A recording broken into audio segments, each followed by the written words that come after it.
Okay. There you go. Hi, Stephen. How are you?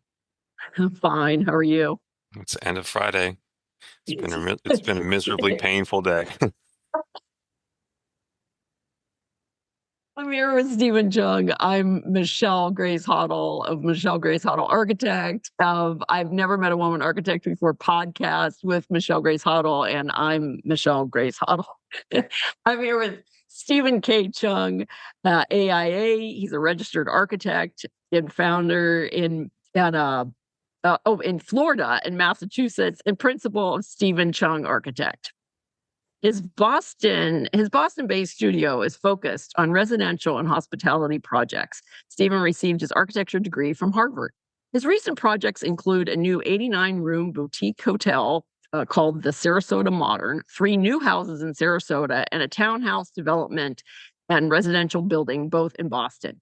In 2020 to 2024, Stephen won a Best of Houzz award for his residential design work. In March 2009, Casas International published a monograph on his residential work. The book features 11 of his residential projects. In addition to practice, Stephen has taught architectural design at several institutions, including Cornell, Rhode Island School of Design, the University of Texas at Austin, and Yale University. Currently, he is an adjunct professor of interior architecture at Suffolk University. Stephen is committed to bridging the gap between the architecture profession and the general public. To this end, Stephen was the creator, executive producer, and host of the acclaimed public television series called Cool Spaces, The Best New Architecture. Season 1 of this landmark series debuted on PBS in 2014. Stephen also hosted a podcast show called Design Your Dream Home with architect Doug Patt. The podcast provided advice to those wanting to design their dream home. And I was a guest on that podcast. You were a guest on that podcast. Yes. So thank you for doing that. You. Thank you so much. And I had reached out to Stephen because I was like, a lot of people will say, "Oh, Michelle, why don't you do a TV show?" Right. And so I was kind of like, "Oh, I don't know about a TV show." And so I asked Stephen, hold on a second, I have to get the plug in. I said to Stephen, I'm like, hey, like how exactly is it to have a TV show? And then he kind of gave me kind of the lowdown on that. And just some very interesting advice about the whole process. And do you want to elaborate that and kind of elaborate on, I thought that it was a great idea. I mean, it's a different time. I mean, this is a project that was hatched in my mind in like 2007, 2008. I mean, it was a long time ago when legacy media like public television, and I mean, these were potential options. You had Travel Channel, you had a lot of the sort of HGTV. There was a lot of different programs out there, and I thought that there was an opportunity to do something. Again, there's so many different types of shows on cable that I thought we could maybe, if we could figure out the right formula, have a show about architecture. So it was a very hard sell without making it about death and destruction or drama, and it's very hard. It's a very hard formula, which I learned. And then you have to then also figure that there's an equation that has to work, which has to do with low cost of production for maximum kind of sales and viewership. That's a really ideal scenario. So lots of these dating shows on TV these days that you see, where they don't necessarily have to pay the people that are on those shows, that they can have them cast in one house, and that can go on and on and on. That's perfect. That's a great formula, where I say that I'm going to travel all across the country and look at great buildings. It takes time. It's the travel. It's a much more challenging kind of scenario. So that's why we went to public television. It was the only kind of place where we thought we could make a go of it. So, I mean, it worked for a little while, but I think that, since then, I think that all these other media, digital, YouTube, Instagram, whatever it is, it's just kind of overrun and overtaken this legacy media. I mean, look at public television right now. It's really kind of floundering. And, with this administration, Yeah. I don't really Yes, know exactly. what's going to happen. So, Yeah. Yeah. other Yeah. Well, countries still really like support public KCRW, television. right? KCRW laid off like, I don't know, 10% of their staff. They're Yeah, like it's right. gonna be more than that. It's gonna be more Yeah, than that, it's gonna be more than that. Yeah. Yeah. Yeah. And So who did you yeah, have? it's impossible. So that's why I stopped, and it was fun to do, but that was a sort of chapter, and that's past now. Mhm. Mhm. That's why when you asked me about it, I don't think it's a good idea. You shouldn't do it. I just don't think that I think it's too hard. It was just too hard. Not to mention they're pretty hard on the talent. The talent, meaning you know, have you been trained? If you're a model, that would be good. If there's a lot of things that they're looking for in order for it. If you're a celebrity, that would be even better. Oh yeah, yeah. That kind of No, I know thing. that. Yeah, yeah. I know on Architectural Digest, I talked to one of the people that I worked for, and he had several projects in Architectural Digest, but he said, "Oh yeah, now they don't. It's like they don't even want you unless there's a celebrity that you've done a home for, Hmm. and then that's what they want in order to like sell all of this stuff, and I did this past week I went to a week ago I went to Modernism Week, the kind of the October version of Modernism Week in Palm Springs, and we Hmm. went on a tour that was actually led by the retired executive director for Architectural Digest, and he and I were kind of like just talking about stuff, and he had led his own little tour because he bought um kind of like these detached houses that were designed by Laszlo, I forget. It was supposed to be the inspiration for the brutalists, but he wasn't actually like that. And these homes that we went through definitely also were not, we're not like they're not like super brutalist. They're kind of and they're from like the late 70s, the kind of mid to late 70s there. But they're very nicely touched. And everybody has kind of, like made different changes to them. Maybe they added some windows and things that were different. But he was kind of saying the same thing, like, yeah, it's like you gotta be a celebrity now to be in the magazine. And this was Hmm. back in like the Paige Ren's days where she like it kind of wasn't like that. But um uh could you elaborate on, I mean, some of the guests that you had on your team? Because you had Frank Gehry. Hmm. Gehry was one of the people. I saw that episode. And then who else did you have? I mean, so So, even with PBS, they said you need to get names. And mhm. so here's a kind of unknown producer reaching out to Frank Gehry to ask him if he'd be part of our show, reaching out to Jerry Jones, the owner of the Dallas Cowboys, so ask if we could go visit his building. And to my surprise, that when the first one says yes, and then we say, we go to the third architect, and I say, who's agreed to be a part of the show? Well, Frank Gehry is going to be on first episode, and we also have Jerry Jones, the Dallas Cowboys. Oh, really? And then it sort of works like that. So it really did kind of that sort of worked, I thought. Uh-huh. Um, Yeah. and so yeah, no, I mean, this is kind of part of the game, and a lot of architects are very critical of some of the building choices, but there's a lot of different kind of asks, a lot of things. It's better if they're known, they're notable guests or architects or clients or Hmm. Hmm. whatever it is, and that's just part of the equation. And I mean, I kind of rationalize that, I'm gonna hopefully if this works, then we can really maybe if there's three buildings per episode, two of the buildings are very famous architects or clients or whatever, and maybe the third one is someone lesser known, but maybe the building is more interesting. But nevertheless, we can kind of we could introduce that, and I think people, as long as they have the other big names, it's okay. Something like that. That was the kind of No, thought no, process. exactly. Exactly. So Yeah. And I think that that's what they should do, with like, with different organizations. I mean, they should definitely, right? Like when I'm on a committee or something, I always make sure that there are other women that are going to be speaking, or that, if I'm organizing something, they're right, that there are women that yeah. are going to be speaking, or that we're following, the equity by design kind of guidelines of things. And, I mean, I think that's important. I think it's important for the profession. Um, and but I mean, it's funny because I interviewed one person, and I mean, he's kind of a big name, and the thing is that he's just a great person. I mean, it's like he is hands down like one of the greatest architects that I've met, and just like so down to earth, and like very Who's kind of that? help. Tom Kundig. Oh, okay. Yeah. I've interviewed him also. He's a very good Yes. architect, Yes. very nice guy. Yeah, he is. And Yeah, like very, very nice, and like, very yeah, talented. and yeah, very talented.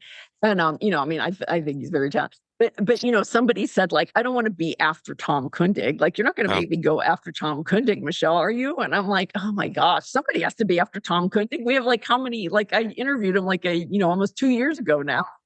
It's like there's gotta be so yeah, my yeah. my my younger son, he plays baseball. He's a high school. He's a pretty good player, and he trains at a facility that the owner is the trainer for the Yankees. So it's a Oh, kind of a well-known facility here in the Northeast.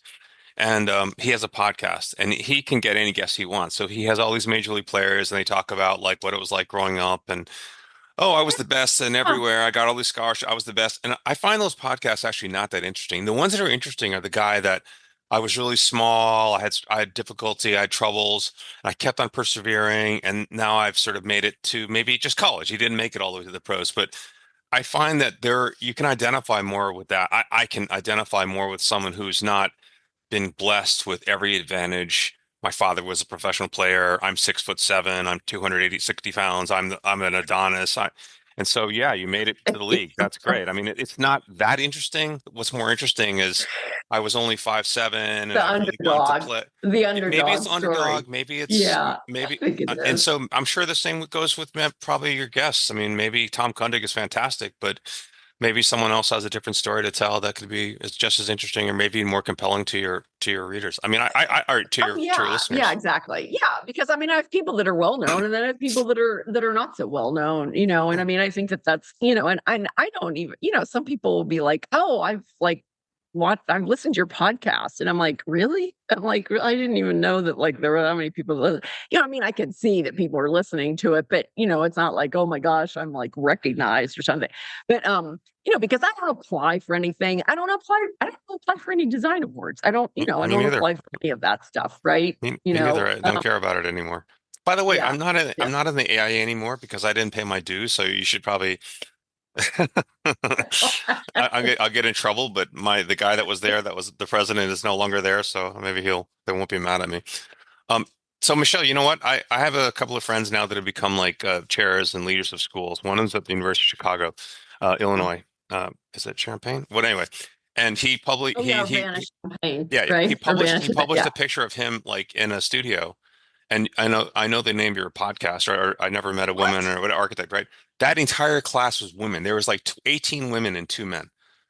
Right now, architecture Oh, schools oh. are completely filled with women. It's women by like, No, I know. No, yes, no, no. it's like I three to know one. people. I know people say, yeah, Okay. I know So people what are you say going to that. do But now? but So, that's like not. And yeah. And I mean, I know I've had like people like I asked like I asked Patrick Ty, who I've known like since we were like 20, yeah, he's a 22, he's a good 21. architect too. Yeah, I like his work too. Yeah. No, he's an architect. I actually, when I met him and went to school, he was not an architect. He was a fine arts major. Okay. Yeah. Yeah. So he hadn't even that was like the first time that he'd ever been around architecture was that semester abroad. I mean, he maybe had like some classes or something, but he was a fine arts major. Yeah, yeah, but I said like, oh, do you want to be on my podcast? This is like, I don't know, a couple of years ago when I like saw him at Angie and Larry's Gold Award event, and he goes, oh, well, he's like, oh, well, I'm not a woman. And I'm like, yeah, Patrick, I know you're not a woman. But now when people say that, I know that they've never listened to the podcast before, but of course, because it's like 50-50 I do, typically. Um, and yeah, but the thing is, Stephen, what I have to, people bring this up like, oh yeah, there's all these women in school. Okay. Yeah. One, that's right. But if you go through the Equity by Design by Rosa Chang, you will see that there are these pinch points in women's careers. Once they graduate school, maybe they never get a job. doing architecture, and then maybe they get married, maybe they have a kid, maybe they don't go back to the profession after they have a kid, then if they do go back to the profession, they feel like they're behind, Mm-hmm. and so they're put in like some position, right? They're like behind all these other people that were ahead of them before, which one of my friends said to me, one of the main reasons, and I mean, obviously she's fiercely competitive, but one of the main reasons why she did not take more time after she had her child, more time off because she said that it would kill her to go back and see somebody that was behind her in front of her then. Now, I mean, that's a competitive person. I mean, like I don't have it. And I never worked at firms that were that large where there was like a competitive atmosphere like that. I never worked at these big firms. Like I worked at like smaller firms where I got a lot of hands-on experience about every phase. And so that I could start my practice like after I had my child when it wasn't, feasible. And I mean, right, this is like 1994. It's like you weren't getting paid enough. And we were in LA, and so we did not have the money to really pay, it's like I wasn't getting paid that much money. And so all of my salary would have gone to childcare unless I started my own practice and started charging more, Mm-hmm. and then I could spend time with my kid and I could work because I was, it's like I was making more money and it made Right. more financial sense to me, Right. and then I could I wasn't working for somebody that was telling me like, oh yeah, you have to work these hours, you have to do this, and then I was consulting with other architects that had also, that also had houses, working out of their house. And so, I would go over there, with my baby and, everything is fine, So yeah, because I didn't have anybody watch, like my ex-mother-in-law like watched my daughter like one day a week. And that was like a nightmare. I mean, she was there, but it was not some like very unreliable. And, it's like I just didn't like the dynamics of the situation. But, I mean, she got a chance to spend with her, with her granddaughter, and that's fine, right? That's the whole point. I don't know how helpful it was for me. But so what are your first recollections of experiencing architecture? Good transition, Michelle. You really care about my first recollections of? What are your first recollections of experiencing architecture? Unless you wanted me to get into more of like women in the workplace and like kind of that whole thing. Your Yeah. podcast, you can go wherever you want. I mean, I'm used to. I've been in the habit of kind of being the interviewee, but whether it's TV or the podcast, or I don't know, I feel like when I'm a teacher, I kind of feel like I'm interviewing in a way. Yeah. Yeah. So people don't really ask me these questions. I made a mistake. When I was younger, I play sports. I played baseball, and I like to go skiing, and so I would draw, in sixth grade, seventh grade, I would draw little stadiums of baseball parks and Uh-huh. imagine how you could adjust the outfields to have different kinds of, I don't know, dimensions and distances, and Uh-huh. then I was at ski resorts. Driving to the ski resort, I would draw like mountains and I would carve out paths and imagine how you could create these different experiences. So later, I of course learned that none of these things have to do with architecture at all. So they don't, that's not designed by an architect. But there is something about drawing something, visualizing an experience, and then finding a way to sort of translate that into something real that others can experience. So I think that's all. That's all probably connected to probably the interest in architecture. So Yeah. growing up, then someone saying, I think you want to be an architect. That's what it sounds what you're interested in." So I was pretty young when I was carrying around the Richard Myers white book. He's an architect that I really liked and admired. When I think I was 15 years old. Uh-huh. I knew all of his houses when I was pretty young. So when I took Yeah. architectural drafting Yeah. in my high school, mechanical Yeah. drawing, I was drawing like, The Smith House or cubist, something. Smith House, Yeah. cubist, Yeah. and the Yeah. shop teacher was kind of perplexed and wondering, what I was doing and, what I was looking at. But, and We probably had you to do remember the too, growing Smith up when you, House. Smith Yeah, we House, had to do Douglas the House. Smith House Yeah, yeah, for our construction documents. In third year, we had a construction documents class, and yep, everybody had to do the Smith House, which I was like, okay, it'd probably be more interesting if we like weren't all doing the same house. right. But But that's what we did. That was kind of like our first set of like working drawings was the Smith house. Yeah. Yeah. And I was looking at that when I was, again, 15, 16 years old. I was sort of studying that Uh-huh. house. So I was really into it, let's say. And you know, that for you, like probably like me, my parents used to get the New York Times and the magazine. At the back of the magazine, they had a real estate section, so you could see these beautiful modern houses, and they were always on Long Island, and they were designed by Gwathmey Siegel and Richard Meyer and all the New York Five. Yeah. And so I said, Yeah. these are houses. Like I grew up in a suburb where every house looked the same and had pitched roofs, and you know, were copies of historic styles, and this is suddenly so fresh and so different. So yeah, I mean, it was kind of like I want to do that, whatever that is, and yeah, so it was pretty like it was ordained. Like I was that's the path I was going to take. And you Mhm. know, as a Korean father, as a doctor, he was pretty upset, but after I, you know, was gone that path, he said, "Oh, well, luckily I have a second son, so we'll work on him." But yeah, no, it was always going to be that way. And now, as my brother lives in the couple of towns over in the really rich town and has this really nice big house, I kind of wonder if I had Oh made a my mistake. gosh. Anyway, and he's a doctor, so What kind of doctor is he? is that a sad story for you? No. No, Okay. you know what? You know what? No, it's because well, because out of the I mean, there were five of us. There were five of us, and now there's like four of us between like the step siblings and age. And I'm probably, unfortunately, I'm one of the more successful ones. But my I also have a stepbrother that I think that my stepdad thinks that he's kind of, he makes more money, right? Hmm. So he'll like say, well, he's done quite well for himself. And I'm like, yeah, I mean, considering that, yeah, yeah, he's like, he's done. I mean, yeah, he's not, he also has like less children. He only has one child, you Is he an know. architect? No, No. Okay. So, no. He works for HD Supply. okay.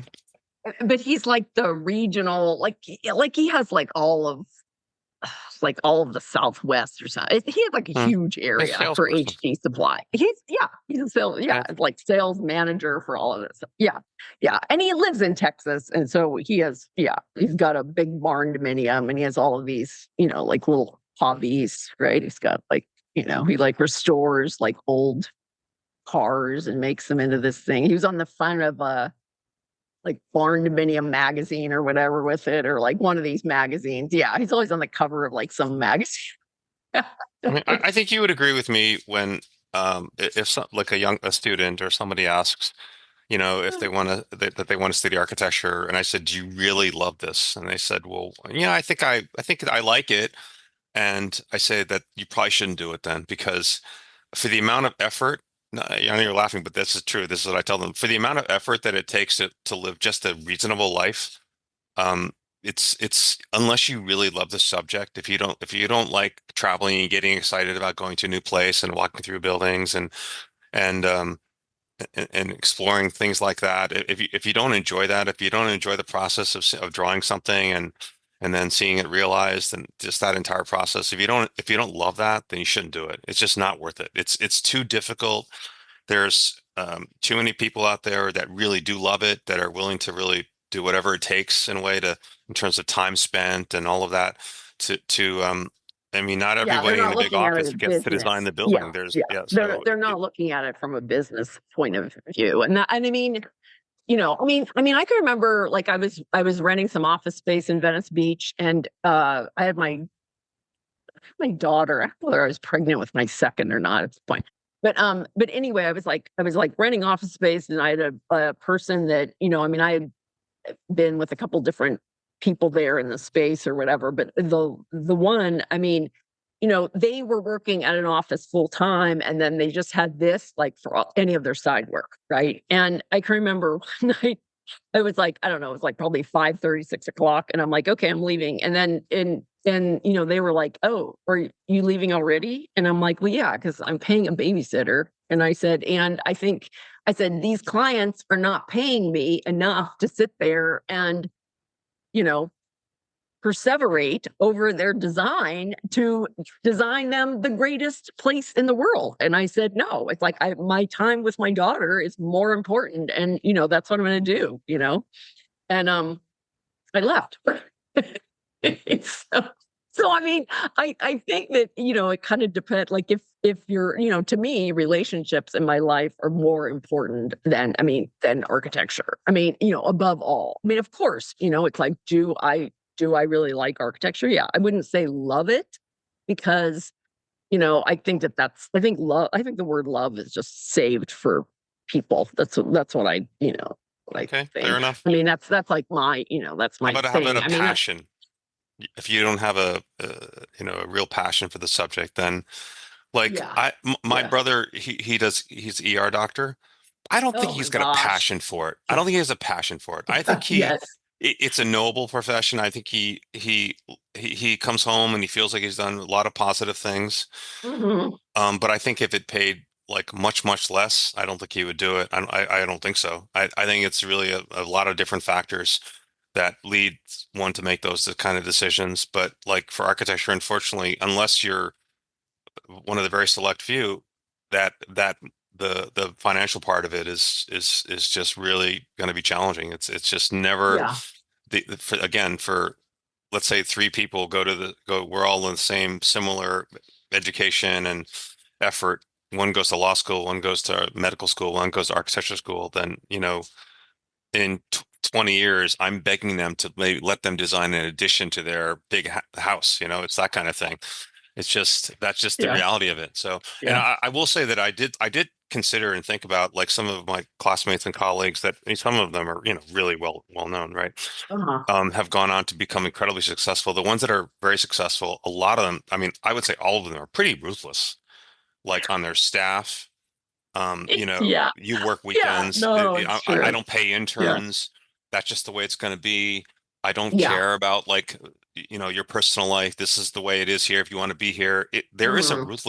a ruthlessness to all of them that I realize I don't have that. Like, there's something missing. Like, I don't know if it's good, bad, but there's something like a kind of maybe just a incredible intensity and focus. And then again, I keep saying ruthless because I think that there's a lot of stuff that I know about that it's pretty tough. Like you said about your example of wanting to go home early. Well, some of these people would say, no, you're not going home, or if you want to be here in this office, you'll work Yeah, Saturday, Sunday. if I was at somebody else's office, but you know what? I already did that time, right? Right. It was Right. like when Jonathan Siegel and I, were talking, it's like, no, yeah, he goes, you don't do it now. He goes, because you already did it. And I said, well, also, it's like, I'm probably not going to do it for somebody else rather than if I'm going to put 60 hours in, it's going to be for my own firm. It's not going to be for somebody else's firm, right? They're Hmm. not going to use me. They're not going to pay me this much money.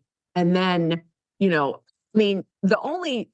the reason why I would do that is because of the projects that would get. If there was a project that was like great and that office is great, there are offices that I've gone into and I'm like, God, I would love, it's like I would love to be in this environment. I would love to do it, but would I want to be there like day after day? Probably not. Hmm. It's like I don't, and the whole reason why I don't have people working for me, it's like I'll have a consultant for maybe a certain project or whatever, but it's because I I don't want to use somebody, it's like I want them to, it's like I would want to give them benefits. If they were working full time, I would want to give them benefits. That's what they deserve. Like, that's what you should be thinking. And then that is going to raise the profession up instead of being this thing where, because I was in LA with, and, I talked to some of my friends and they're laughing. They're saying, like, wow, you were paid. That's Hmm.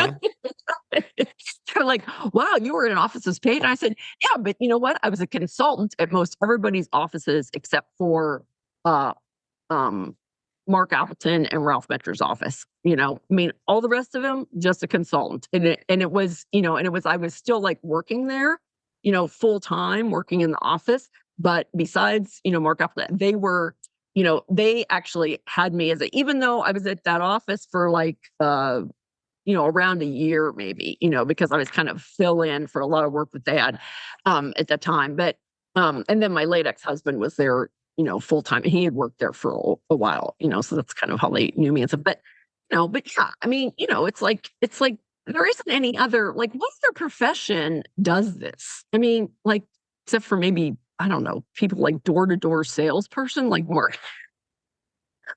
aren't too many things that, like, would say, "Oh, yeah, I'm not gonna pay you for that," it's like most other professions, like, you're gonna get benefits, you're gonna get overtime, right?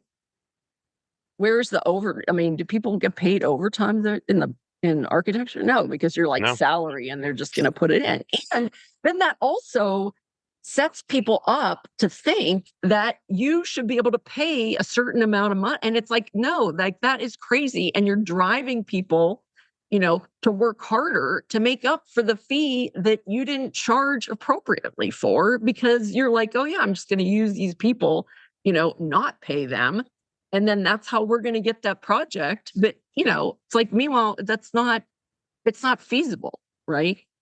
this is kind of where that whole TV show was hashed, because it was 2007, 2008 when we went to just, the Great Recession, and a Uh-huh. lot of architects, I think it was a third, lost their jobs. And Hmm. so, I was reading a lot then, and I also lost my job. So, reading a lot about kind of what was Yeah, a lot of happening, people and did. I Yeah, my really late thought, ex-husband lost his job. Yeah. yeah, no, I thought that what a lot of it was, the issue is that people didn't really recognize the value of architects. And so that's why I hatched that idea of trying to have a show, and then every episode would be somebody had a problem meaning a Mhm. kind of a assignment, and then the Yeah. architect, through kind of his or her work and the team's work, it was always collaborative, would come up with a solution. Then they would execute it, and then we'd go back and visit the building with the end users, and it was always, of course, the fantastic building. It's really made everything better. This hospital helps. It's a great hospital that I felt healthier. Whatever it was always like that. And so that was the idea of that show. That's really the serious kind of idea, what I was really trying Yeah. Yeah. to Yeah. demonstrate. And then, Yeah. so after that was done, I started to do these houses in Florida. So in the bio, it's talked about these houses. I'm not really doing those anymore after COVID, but Wow. they were always the same. They were always the same profile. It was always somebody that was very well off, that wanted a second house in Florida that was modern, which was good, right? Initially, it was good. I thought, oh, this is great. I can really do really cool architecture on the water with a lot of glass and so forth and so on. And a lot of people, they all have budgets, but it's a second Mhm. house, right? Yeah. And then Yeah. and then Yeah.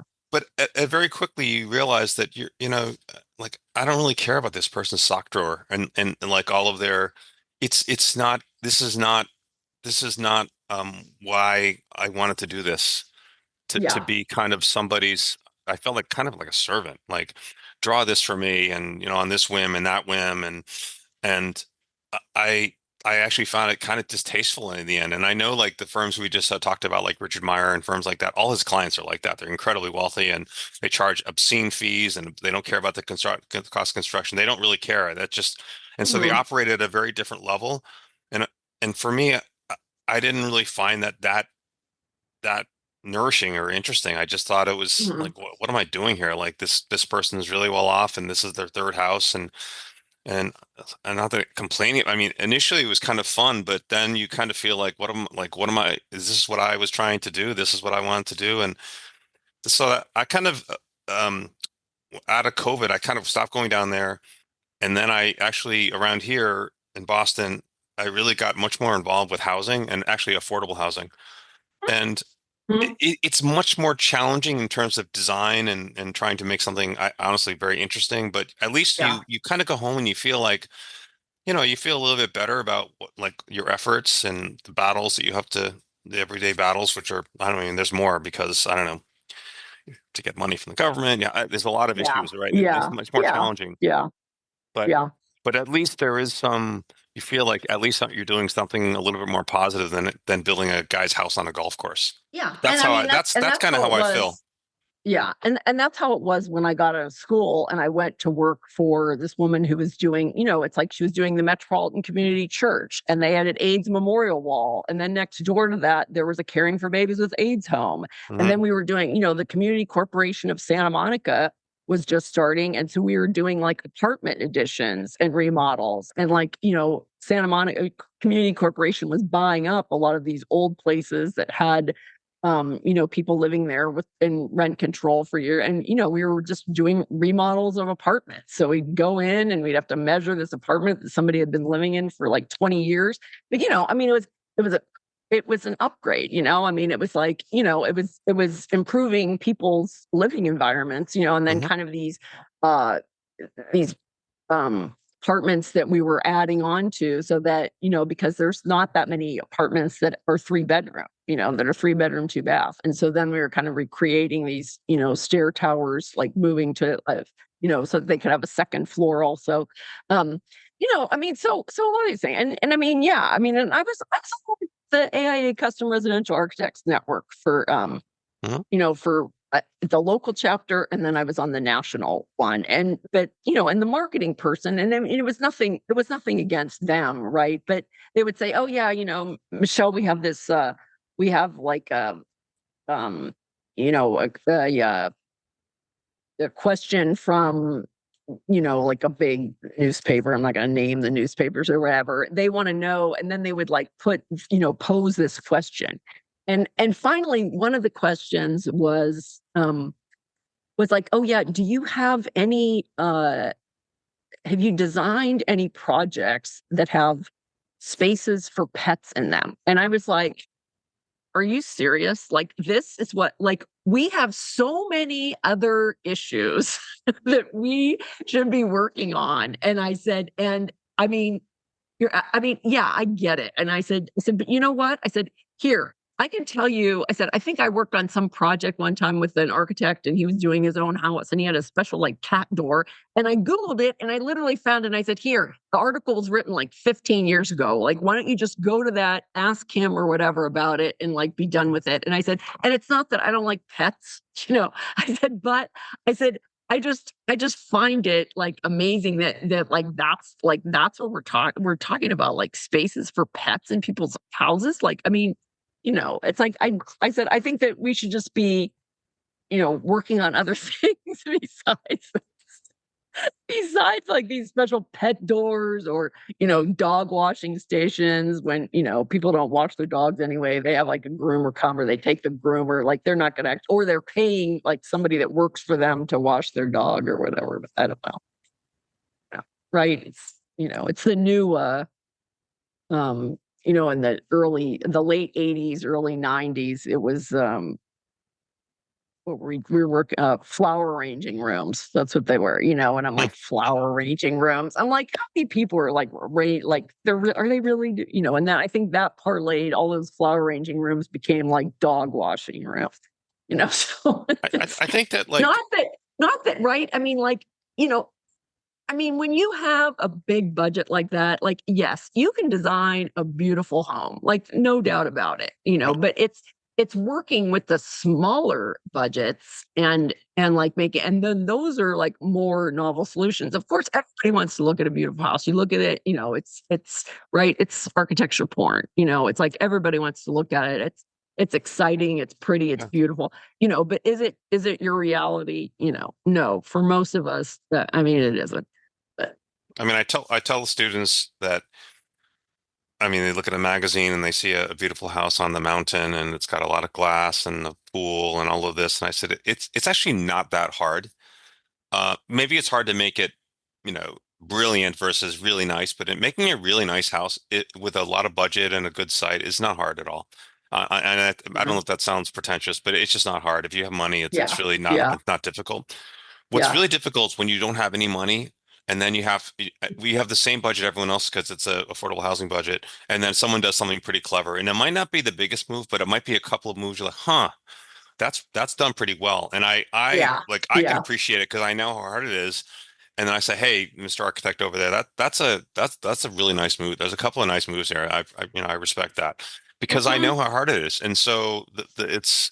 I think that there's in a way you need more talent to take less to make something nice. Yeah, yeah, It's a harder yeah. task, and I don't think as a younger architect I could solve a lot of these problems that we have right now in these projects where they say we have no money. It's like, why don't we make it curved and have this? And it's like, we can't do that. Do you have another idea?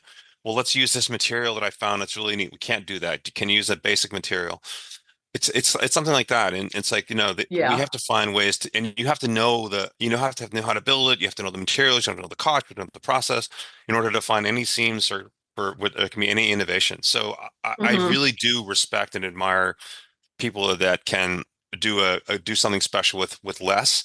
And then I know that person when they have an opportunity can do something really good. You just know it. You just like, listen, Yeah. if Yeah, this woman has exactly. a nice site, Yeah. she's going to be able to do something incredible. Yes. So in Yeah. a way, Yeah. I think that's changed for me. And I would say, just to close on the affordable housing subject, Uh-huh. is that it doesn't happen often because I do housing for an agency and a developer and so forth and so on. But Yeah. every once in a Yeah. while, you are at the building checking something, and a homeowner comes in, a new homeowner, and it's the first time they've ever had a home, and they say, "You're the architect," and there's a kind of a I was like, "Oh, yeah, yeah," and they just like, "Thank you for my home." I say, "Oh, you're Yeah. welcome," Yeah. something like that, and that's Yeah. actually much more rewarding than getting the local Boston Design Award from like I don't care anymore. Like that one of my colleagues has said, "Hey, let's Steven's here. He's submitting. Let's give him an like for Yeah. what?" I get a piece of paper that says, "Hey, Steven won an award," and I used to care about it.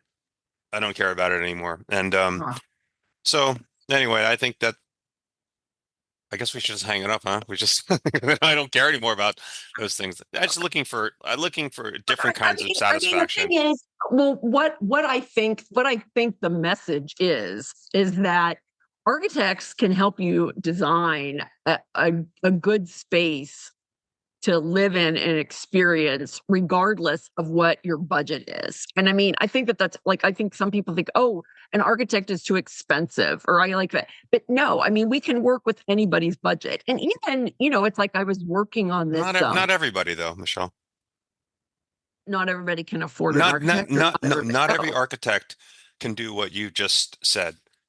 As we oh, explained, like if somebody, oh, no, you no. want something nice, it's going to need more money. It's like, nah, it doesn't have to. Let's look at Yeah, yeah, what we yeah, really want here. What you really yeah. want here.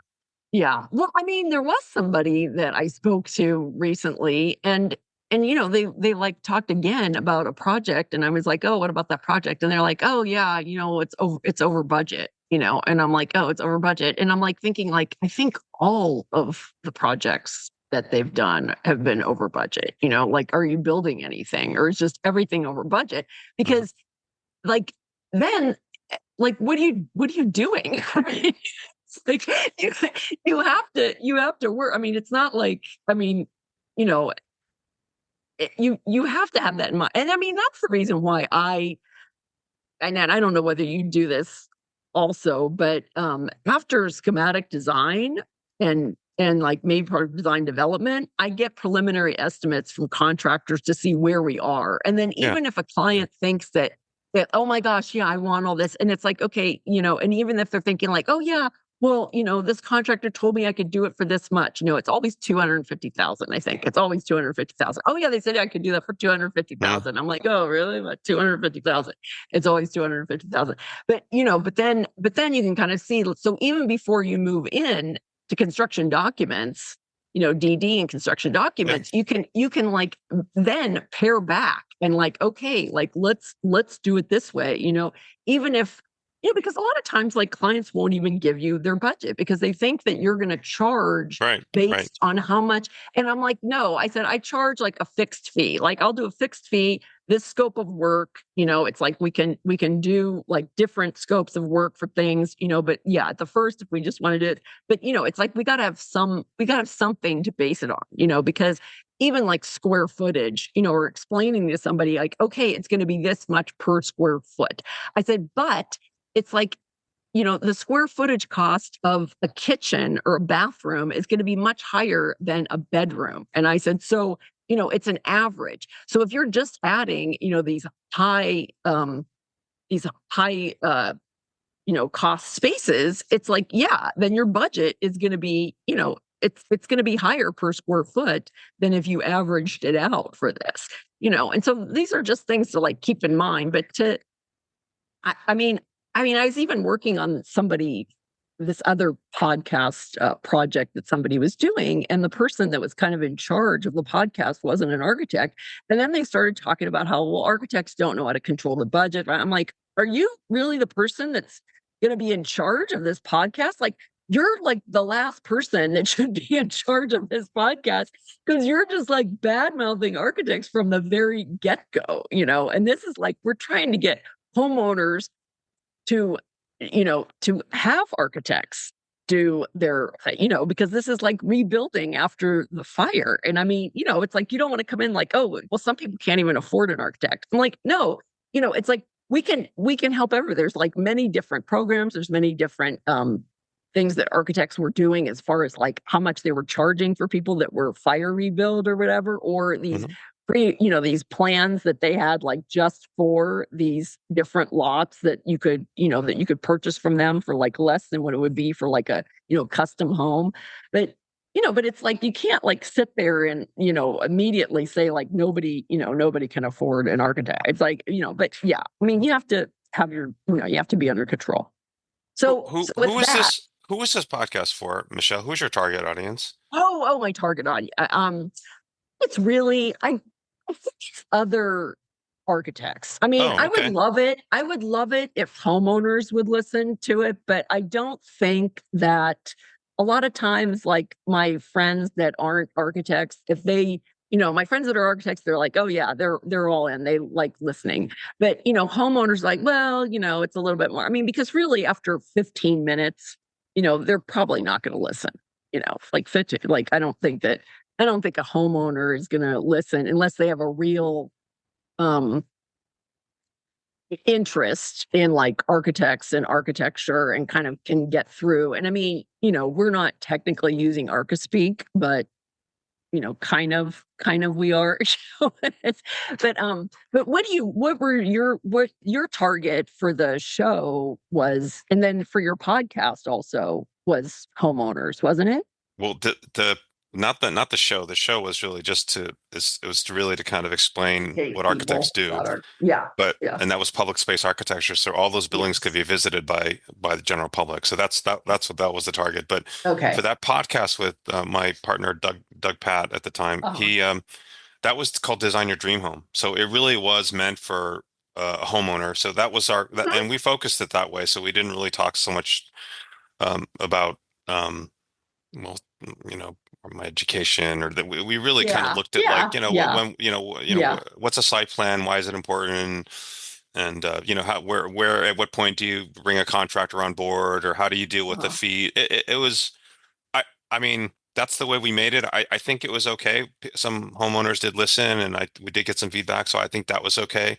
I guess Uh-huh. if we had kept on going, maybe it could have gone somewhere, but I was getting very tired, very tired of providing this resource. But it was interesting. Uh-huh. Because I get to meet a lot of architects, but also contractors. We talked to different people. We didn't and interior designers. We talked to some engineer. We talked to a lot of different kinds of people. So Yeah. and then I met you. So I mean, Mhm. I think that sometimes, especially when you and I, sometimes we practice kind of in isolation a little bit. It is Yeah. nice to Yeah. and then with Zoom and these kind of Yeah. Yeah. technologies, we're able to then meet people from very, very far away Hmm. and kind of develop and form a community, strengthen that community and those bonds. So I think that was very good. I probably should do something else again because I don't want to go to AIA cocktail parties or, these kinds of things. I would rather, but in Yeah. any case, yeah. But I mean, the cocktail parties aren't bad. I mean, it's like a No, chance to cocktail just kind parties of get out with there. other architects. Yeah, No, why would I want to do that? I know. Well, it's definitely not going to bring you work. I don't think. I don't think that. Yeah. Yeah. Or Yeah. entertainment. It's like everyone's going to Some complain about architects, how some we don't make any architects are money. entertaining. Some of them are, I think. So, what are your what three classic buildings do you like and why? Is that question number two? Yes. Okay. I think we say classic, so I'm not sure classic, Not classical, not but but classical, but like but but iconic. but better Yeah. known, better known. I mean, Yes. I told you Yes. I Yeah. like houses. Yeah. So I Yeah. mean, you have to start with Frank Lloyd Wright, Hmm. and Falling Water, which has its problems now, but I mean this is a kind of an important house to certainly for one to study. Hmm. I think Yeah. the Villa Savoy by Le Corbusier is another right? So these are the masters, right? Frank Huh. Lloyd Wright, Le Corbusier, and then lastly, Yeah. I would put my favorite architect is Alvar Aalto. He's a Finnish architect, and Villa Maria. Yes. Yeah, so that's only, Yes. and I could only appreciate a building like that after knowing more about architecture because, Falling Water and then Villa Savoy, there's a certain didactic. It's easy to you can sort of see the lessons in those buildings that they're sort of more easily understood. Whereas Villa Maria, there's a bit more of art and kind of a difficulty in understanding some of the things that were happening there or that are happening there that I Yeah. don't think that young students in architecture can appreciate. So that took a little bit. That was a little bit later, but yeah. So those are really iconic houses that probably every architect that listens here knows and appreciates to some extent. Or I don't know if people love Frank. I don't necessarily love Frank Lloyd Wright, but I think that there are so many lessons in houses like that that I that I Yeah. appreciate. He had such a Yeah, long career. I mean, if you have a long career and kind of like can kind of like see, it's like people, they'll say like, "Oh, I want a Frank Lloyd Wright inspired house," and I said, "From what period?" right, Right? It's right. like, I mean, it's, But you know you what's know, so interesting about him is that people it's kind of like when someone sees a Picasso painting and they see something later on where he'll make a kind of a funny looking shape and he say I'm done and people think oh God I could do that and I say do you know that Picasso when he was young could draw and paint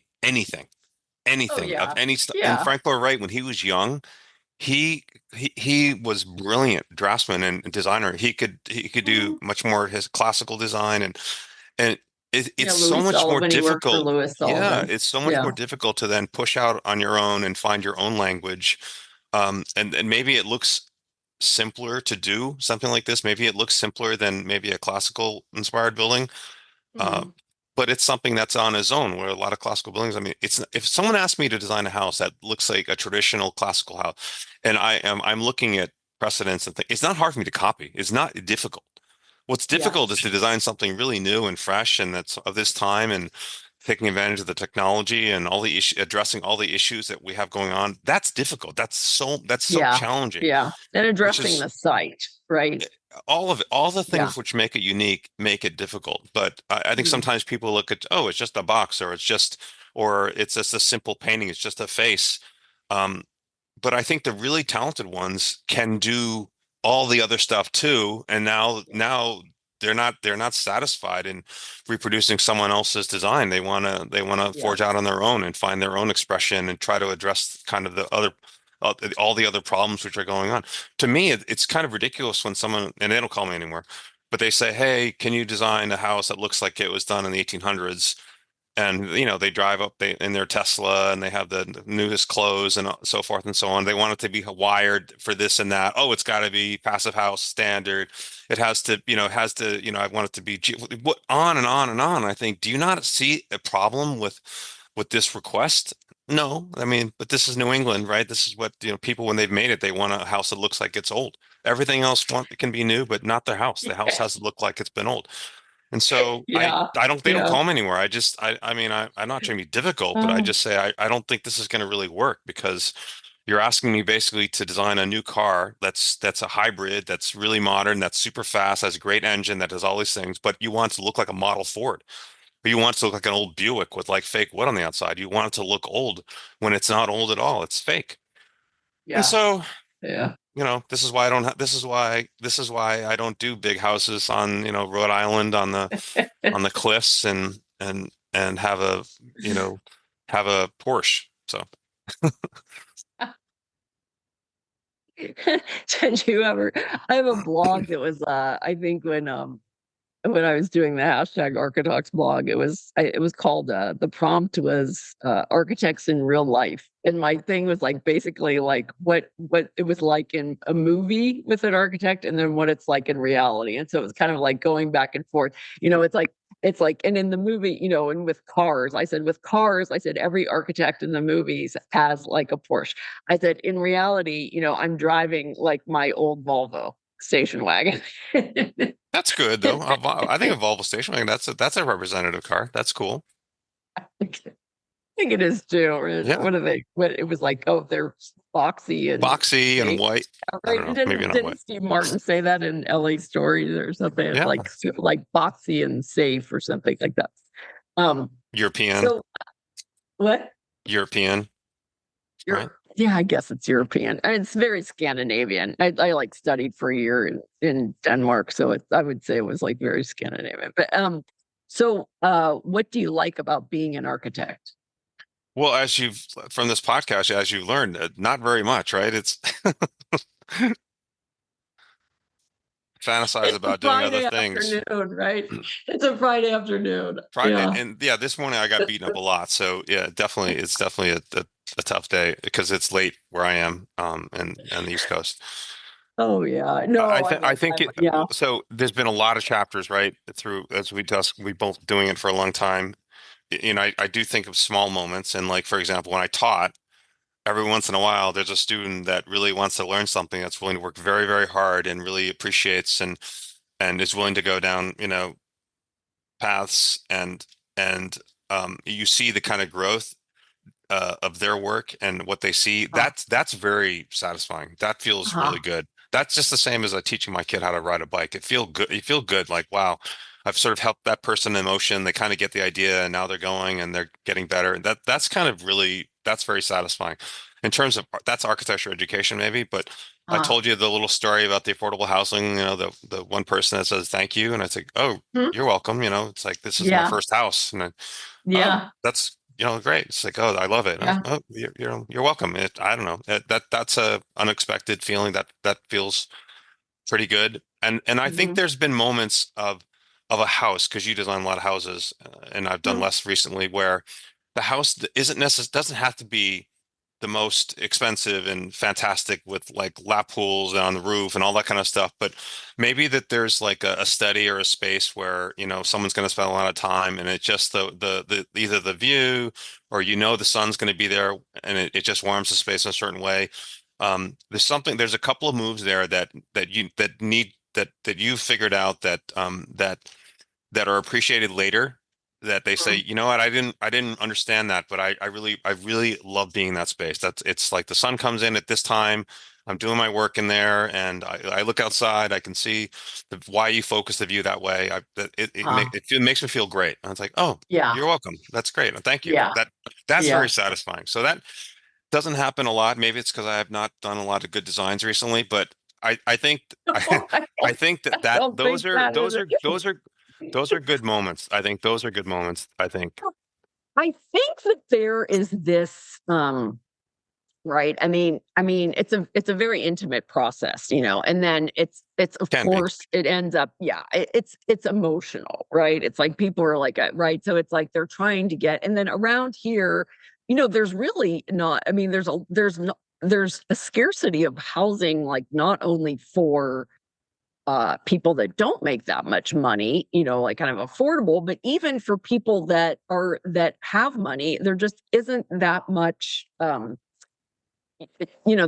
just isn't the housing is not out there, and Hmm. so like, when people have to, if we're doing an addition remodel and then we're like, okay, are you guys going to stay in the house, are you going to move out of the house? A lot of people are like, oh well, I don't know, it's like, why don't we stay in the area, but we can't find anything, and it's like we have to find something that maybe we'll live like in like Airbnb or whatever, like this short-term housing for maybe 3 months of the time. But like, oh, can we get it?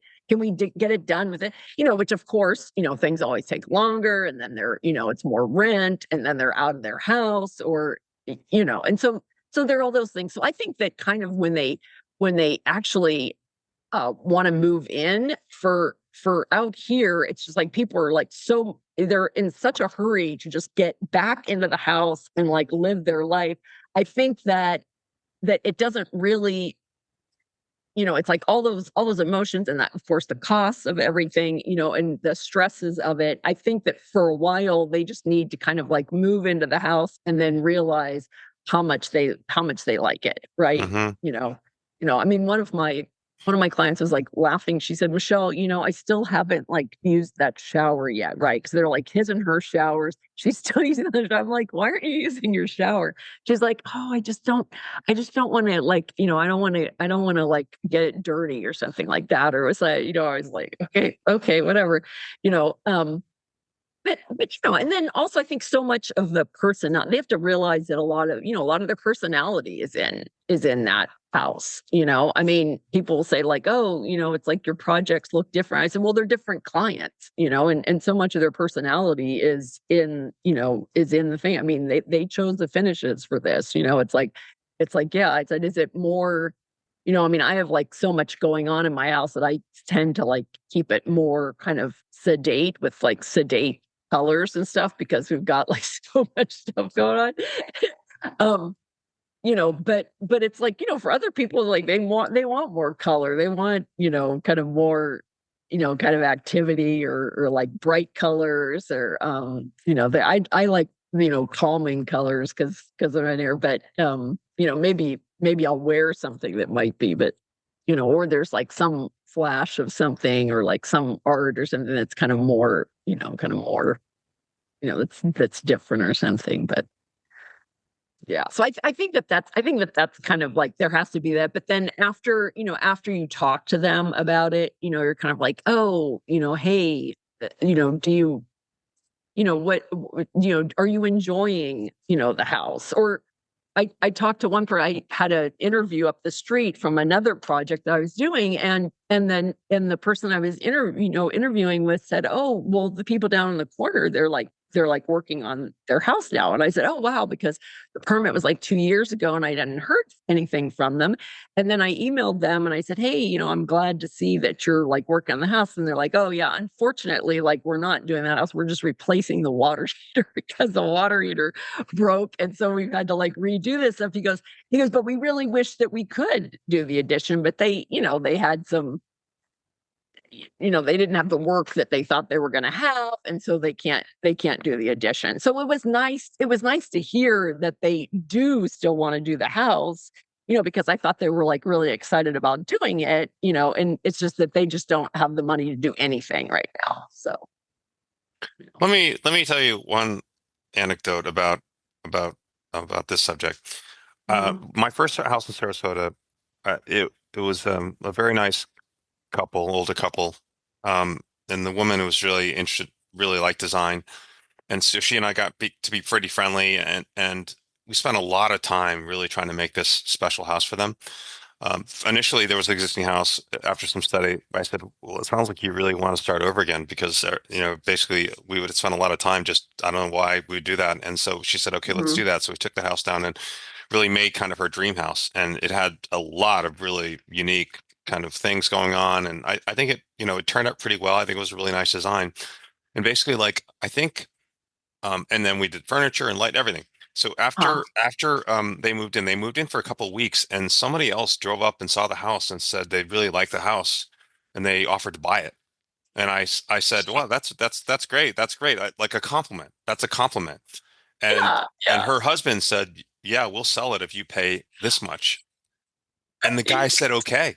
And they sold the house. They basically didn't move into their house. And all these things that we worked on together, I said, "What about this room and that this was for your son and this is for your older daughter, this and that, this is where this was going to happen and that was going to happen." She's like, "Yeah, but look Oh, at all this money." And I said, "Okay." I mean, I found it really, really kind of depressing. Like I designed the house for you. I I I just know, I know. See, but I mean, you just have to know that something. I mean, I know that we worked on this one project for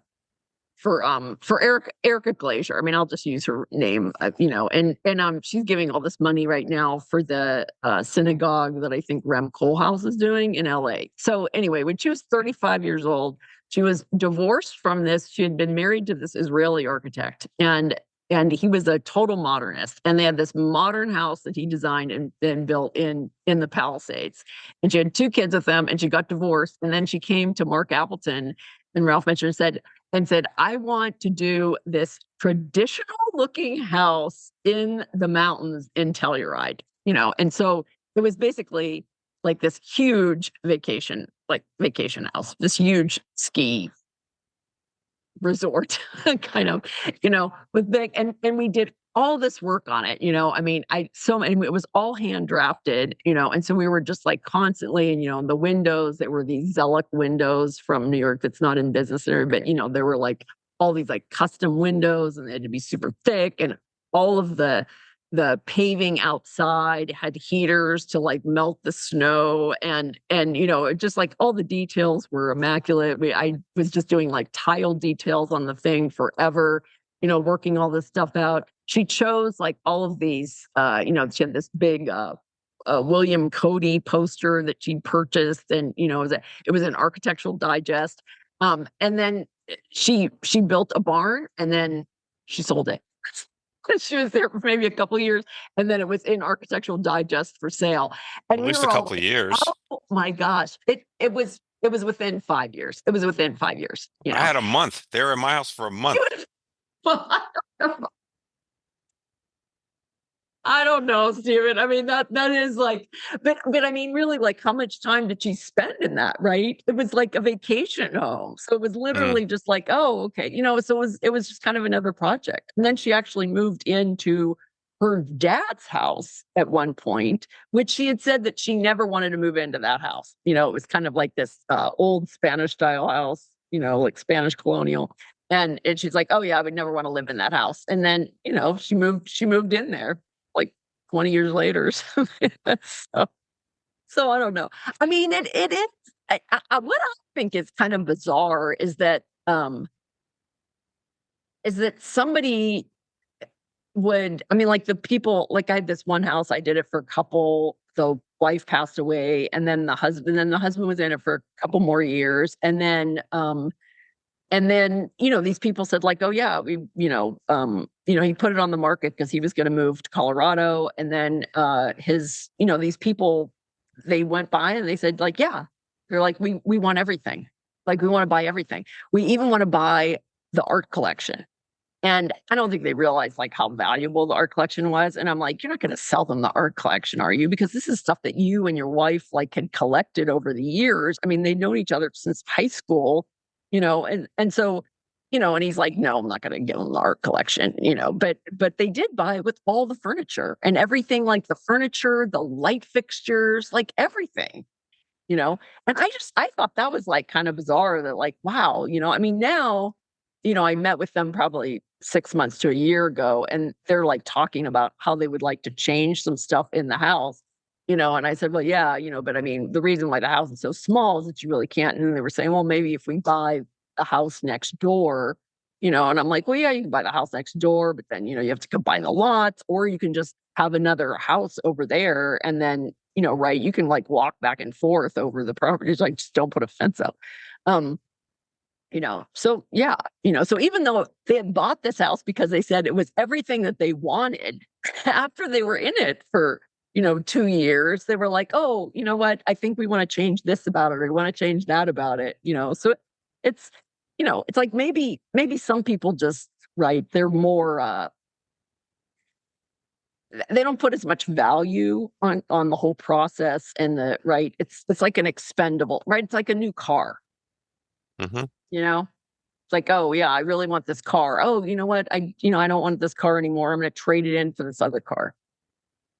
I mean, you'd like to think that there's more, maybe a personal investment, but it's like, I'm just trying to come. It's right. That's the reason why they hire us. They hire the empaths so that we can design them these spaces that are. Do I sound like an empath to you after What? this conversation? Do I sound like an empath to you? Uh, oh yeah, no, you definitely are. Of Oh, okay. course, we all are. I mean, we all are. Otherwise, we'd get this sensitive about this stuff. We would just be like, yeah, I don't care. Been there, done that, move on. Right? It's like, Maybe I should try that next time when I say, why don't we use mahogany? And they'll say, no, we're really thinking this. And I'll start to cry. I'll just cry until they change, okay, we'll do the wood you want. I'll try what? I it. wonder if that would work. Do you think that would work? It might if I could try it. I'll try it. I'll just try it I think next I'm week going to try it too. well, you don't want to do it because, the woman thing. For me, it would be more Yes, impactful. exactly. It would be more Exactly. impactful if a grown man started crying on this job site because I didn't get the tile the way I wanted. I bet it would work. I'd be like, okay, my God, the guy, jeez. So anyway, whatever it takes, right? Whatever it takes. Whatever it takes. So Michelle, what would you like? I have to get on another call. Oh, I know, I know, I We've know. gone Yeah, past yeah. our So time a little bit. okay, what would you like to say about the future of architecture? Just one or Just two one sentence sentences. about the future of Yeah. architecture. Yes. Yes. It's it's it because you know that you like you I don't know because I taught a lot. I'm very worried because a lot of these schools are not addressing the problems that we see. Yeah. There's a lot of identity politics. There's a lot of you know it's how can I say it? I mean, it's really about what the student wants to do and how we feel or she feels about something. And I'm not articulating it very well, but there's so many issues that could be addressed that you need the talent and the energy of young people to help solve. And that's not where the energy's going. Like you think, oh, what, like you think that if you ask somebody like, what do they do in architecture school? Like, are you dealing with climate resiliency, new materials and trying to deal with Conceptual. energy? Are you trying to Yeah. do like, Conceptual no, thought.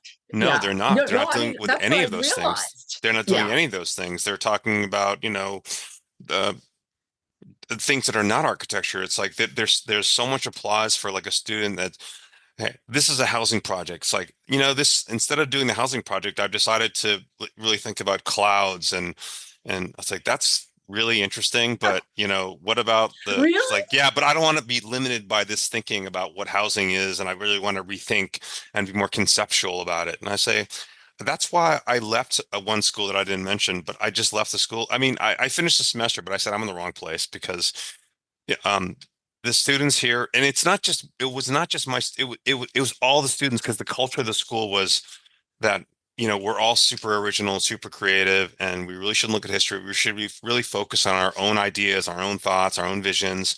And maybe one in a million of us is going to become Frank the Right, but I don't really think any of them will be. I mean, I really think that there was something that people were coming out and being and unfortunately not really learning how to be an architect. I really think Yeah. there's so much Yeah. about their own creative pursuits, their own personality, their identity. And I think that it felt like kind of like art school more than architecture school. And so I said, that housing, you need to have at least you need two sets of stairs. Like, oh my God, I don't want to get bogged down by that kind of stuff. I say, I'm sorry, I'm an architect. What else do you want me to ask you then? You want me to, should we talk more about the cotton clouds? I mean, The cloud that we're so, living under. but So what is I'm not making identity that up. politics? That's a real No, example no, of no. a student No, I can explaining I can something to totally me believe it. that Yeah. was explaining something to I me, and think, I said, I really, and then they said, oh, you're too tough a teacher, and I said, okay, I'm sorry, but you're a senior, and next year, I guess you want to go work for this firm and that firm, oh my and God. really, I think if anyone even Yeah. hired you because they thought you could draw well, let's say, and have potential, they would say, I really don't think you can do anything in our office, maybe except maybe put trees on the model or something, because you're just so far removed from what we need as a From practice of reality. architecture. Yeah, Yeah. you can do something else maybe. I don't know, but so that my future of architecture is that I really wish that the focus and the focus would really be on some of the problems. And unfortunately it's not as fun in school to focus on problems. It's really fun to just do your own kind of process and your own, cloud buildings and be very conceptual. That's really fun, but it's a shock when they graduate and they realize that this is, like, did you learn anything? Did you learn how you can help us in this office to solve these problems? No, and it's for the vast majority of this, and I've been associated with so many schools. It's moving Uh-huh. away from solving problems and much more into more about your own personal, you know, design So is that what process. you Your mean by identity politics? What exactly do you mean by identity politics? And I'm sorry if I'm not. I grew up a young, Asian person. There was maybe an uh, out of space for me, and so maybe I can explore the semester, Asian space, and I don't something like this, and I'm probably belittling it, but I'm just or I'm, Yeah. I grew up gay, and there Oh wasn't yes, out of space yes, for yes, me, in and I want gay to do this space. thesis Yeah. about that, Yeah. and Yeah. so Yeah. and that's of And course I'm a encouraged, woman, and and I'm a woman, so I would want yeah, like a so woman there's a lot space of or this kind of thing, something. Yeah. and Yeah. I think that. there can be some of that for instead of sure, and that saying, can be I need a interesting. door to get outside, I need a bathroom, it's like, that's probably, yeah, yeah. And again, maybe we're of a generation where this, we can't really, I can't. I mean, I tried for a little while, but as I was at schools and it was beginning to change so much, and now if I go to school and I look on the walls and I don't see floor plans, I see, strange things. And I say, I don't know how I can help. I don't know why you invited me to this review. Like I mean, I'm very boring, but Steven. I wanted to see a site plan, and is there a floor plan or is there anything? It's like, oh, well, this is more conceptual. I'm like, okay, so I don't really know what to say. I don't think I can really help anybody here. I should just leave. Thank you for the Oh. coffee. So anyway, that's my answer.